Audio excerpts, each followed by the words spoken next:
So here we got the Xero Breckenridge. We're going to be installing the iON sink do-it-yourself kit. And as you can see, they got a little paint on them, so they've been getting some good use. And the spot where we want to install this is right here in that little void. And just to make it a little easier, even though I don't think we'd need to do this, but just to show this separate tool you can use to kind of free up a little bit more space in there, we're going to be using this skive tool that's sold separately. And it basically works like kind of like a plow, where you just kind of push it through where you want to cut. So I'm kind of pushing down to do like a vertical cut. And then I'm going to come in from the side and do like a horizontal cut to get us a little bit more open space right there. And just kind of feeling this with the hands and looking at the instructions, this is going to be either a small or a medium. As it says on the instructions right here, it kind of shows the different thicknesses for the different plugs. And so given that it's going to be a small or a medium, we're going to be using the smaller hole punch. It comes with a 6, which is the bigger one. We're going to be using the 5. And given that it's a high top, what we got to do is we got to like loosen the laces quite a bit so we can open this shoe up and get inside. And then we want to fold the high top down, kind of turn it into a low top. Then that allows us to position this upside down on the block anvil that comes with the kit. So we're trying to position this block anvil on that location where we want to cut the hole. Right there. And then we're going to be taking this hole punch and we're going to be positioning it right in the middle of that spot we just opened up in the bottom of the shoe, which is kind of the midfoot. It's like a mild impact zone. Holding that down. And then we're gonna hit it with the hammer.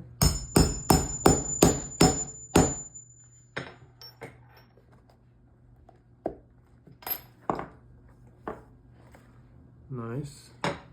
We're gonna do that on the second one. Fold the shoe.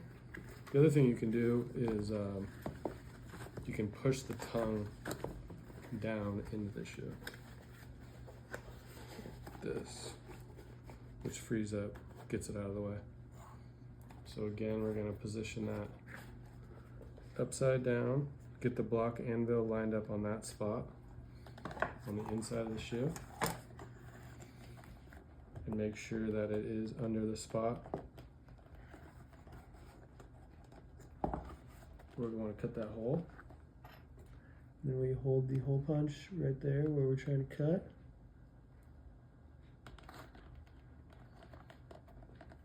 Secure it in place.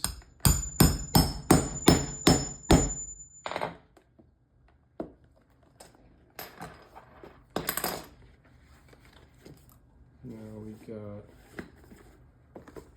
our holes, and so we use this hole gauge right here,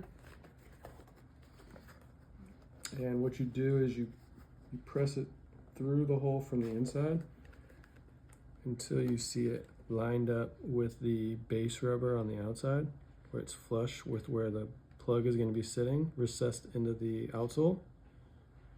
And then we pull it out to see what size it's recommending. So right here, it's kind of on the arrow's pointing on the upper side of the medium. So we could go with either a medium or a large. So we're gonna go with large just to be safe here.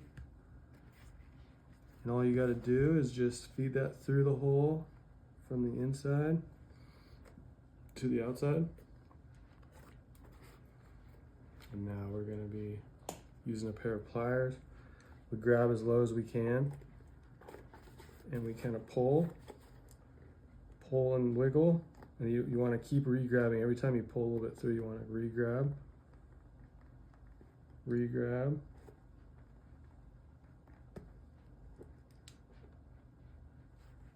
Yeah, honestly, if I'm looking at that, that looks like we used a plug that's the wrong size. So I'm actually gonna cut that plug off and do a different plug. So I'm actually gonna try the small because that looked way too big. That's the advantage of getting the variety pack. Sometimes it's hard to know exactly what size is gonna work best for your shoes until you cut the hole and install it. So here we got the small plug. And this time I'm actually pushing it with my hand while I'm pulling it, which makes it actually way easier. And given that this one's definitely tighter, you can see it's pretty recessed there on the inside.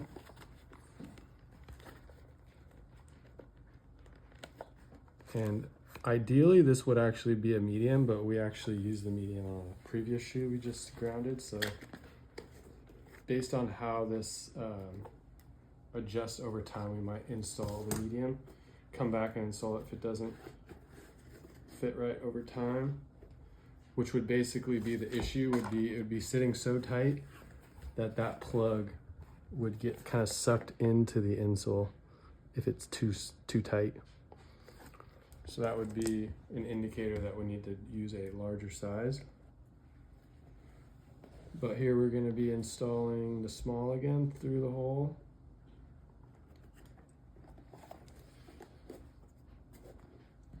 Grab the pliers. Grab and pull. Grab and pull. There's no rush. It's if you try and pull too much without re-grabbing it, you could break the pull tab, which is not the end of the world.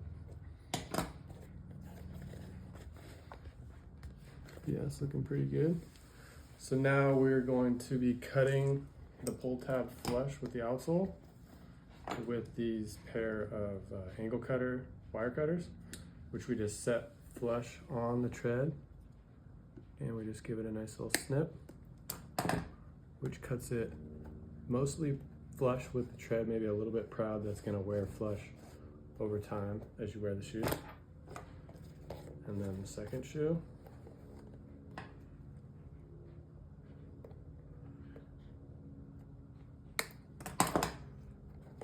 And there we go, we got a pair of grounded Xero shoe boots to paint in.